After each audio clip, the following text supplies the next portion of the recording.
CIA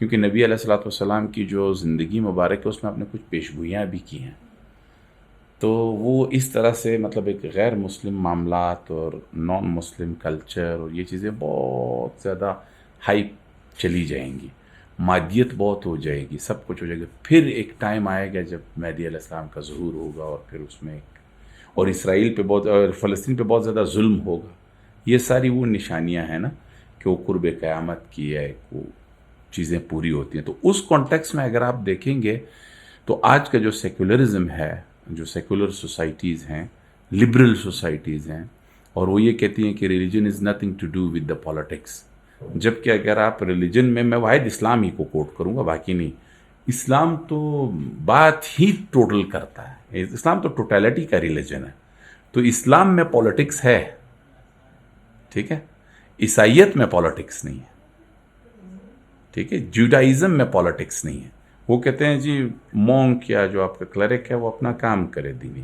ہم نے بھی ان کو اپنا لیا. ہم بھی کہتے ہیں مولوی صاحب صرف جنازہ پڑھائے، کان میں اذان دے، مولوی صاحب جو ہے کیا کہتے ہیں عید کی نماز پڑھائے، جمعے کی نماز پڑھائے. باقی جس کمیٹی کی اسکول آف تھاٹ کا وہ امام ہے، بریلوی ہے، دیوبندی ہے، اہل حدیث ہے، شیعہ ہے، جس کمیٹی نے اس کو مولوی بنا کے اس پہ تنخواہ پہ رکھا ہوا ہے، اس مولوی کو آپ کچھ بھی کر دیں وہ اس کمیٹی کی اسکول آف تھاٹ کے خلاف بات نہیں کرے گا. تو پھر وہ مولوی کہاں کی بات کرتا ہے ایمانداری کی کہ یا کنا بدو یا کنسن؟ وہ تو اللہ سے نہ مانگ رہا ہے، نہ اللہ سے مدد مانگ رہا ہے، نہ اللہ کی عبدیت کر رہا ہے، وہ تو کمیٹی کی عبدیت کر رہا ہے. تو میں ہمیشہ کہتا ہوں آج کل مسجد اللہ کا گھر نہیں ہے، آج کل مسجد کمیٹیز کا گھر ہے. جس اسکول آف تھاٹ کی کمیٹی ہوگی اس محلے گلی میں انہی کی بدماشی چلے گی، ٹھیک ہے نا. تو مسجد تو بہت سوشل ایک سینٹر تھا، سوشل سینٹر تھا. ریسرچ مسجد میں ہوتی تھی، گپ شپ مسجد میں ہوتی تھی، پولیٹیکل مسائل مسجد میں حل ہوتے تھے، پڑھا جاتا مسجد میں تھا، پڑھایا مسجد میں جاتا تھا، دو کی صلح مسجد میں ہوتی تھی، نکاح مسجد میں ہوتا تھا، جنازہ مسجد میں ہوتا تھا. آج آپ نے مسجد کو جب دو نمازوں کے بیچ میں آپ تالا لگا دیتے ہیں، ٹھیک ہے، مساجد آپ کی ویران ہو گئی.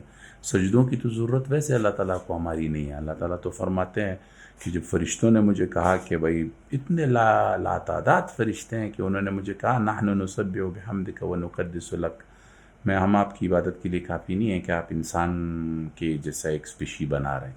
تو اللہ تعالیٰ نے اس وقت کہا کہ لا علم لنا الا ما علمتنا، میں جو جانتا ہوں وہ آپ لوگ نہیں جانتے. تو اللہ تعالیٰ نے انسان کو درد دل کے واسطے پیدا کیا، اور یہ درد دل بڑھتا کہاں پہ تھا؟ شیئر کہاں ہوتا تھا؟ کیئر کہاں ہوتا تھا؟ مسجد میں. آج آپ نے بالکل مسجد کو تالا لگا دیا، اور مسجد میں اخلاقیات کی پوزیشن یہ ہے کہ لوٹے کو بھی چین باندھا ہوا ہے تاکہ کوئی چوری نہ کر لے مسجد سے نا. وال کلاک کو بھی آپ نے ڈبے میں بند کر دیا. تو جب مسجد ہی سیکیور نہیں ہے، جہاں پہ جو سجدہ گاہ تھی، جہاں آپ کے اللہ سے ملاقات ہوتی ہے، جہاں آپ کے اللہ سے بندوں سے ملاقات ہوتی ہے. اور مسجد کا آپ اگر ایک بڑا کانسیپٹ لیں تو ہم کہتے ہیں نا یہ چھوٹی مسجد ہے، یہ جامع مسجد ہے، یہ پھر عیدگاہ ہے. The difference between these three are ایک کمیونٹی اورینٹڈ مسجد ہوتی ہے. جب آپ محلے گلی میں رہتے ہیں تو کوئی 500 گھر یا 1000 گھر یا 1500 گھر، اس کے سارے لوگ اس مسجد میں آتے ہیں، ٹھیک ہے. تو یہ لوگ 5 وقت نماز نہیں ہو تو 3 وقت نماز میں انٹیکٹ رہتے ہیں. جب انٹیکٹ رہتے ہیں تو کوئی بیمار ہو جائے، کوئی مر جائے، کوئی پیدا ہو جائے کسی کا، کوئی کسی کے گھر میں کوئی مسئلہ ہو، آپ کو اینی ویز پتہ لگتا رہتا ہے. تو سوشل بانڈنگ مضبوط ہوتی ہے. آپ ان کے گھر جاتے ہیں، پوچھتے ہیں، وہ آپ کے گھر آتے ہیں. تو اس سے سوسائٹی جو ہے اس میں بانڈنگ سٹرونگ ہوتی ہے، ٹھیک ہے. اس کے بعد آپ کو جمعے کو کہا جاتا ہے کہ جا کے جمعہ کی نماز میں جمع ہو جاؤ. جمعہ جامع، ٹھیک ہے، جامع مسجد میں چل جاؤ. تو اس میں کیا ہوتا ہے، 1500 کی کمیونٹی کے 6-7 جو لوگ ہیں، وہ 10,000 تک کے لوگ یا 8,000 تک کے لوگ، وہ ایک جامع مسجد میں جمع ہو. تو ہر کمیونٹی سے لوگ آئے اور جمعے کو سب سے ملاقات ہو جاتی ہے، ہر جمعے کو. پھر ہے ایک عید کی نماز، وہ پھر کہتے ہیں عیدگاہ میں جا کے پڑھو. عیدگاہ میں پھر 25,000 لوگ، 20,000 لوگ، ان کا ٹولہ جو ہے وہ ہر طرف سے آ کے عیدگاہ میں نماز پڑھتا ہے.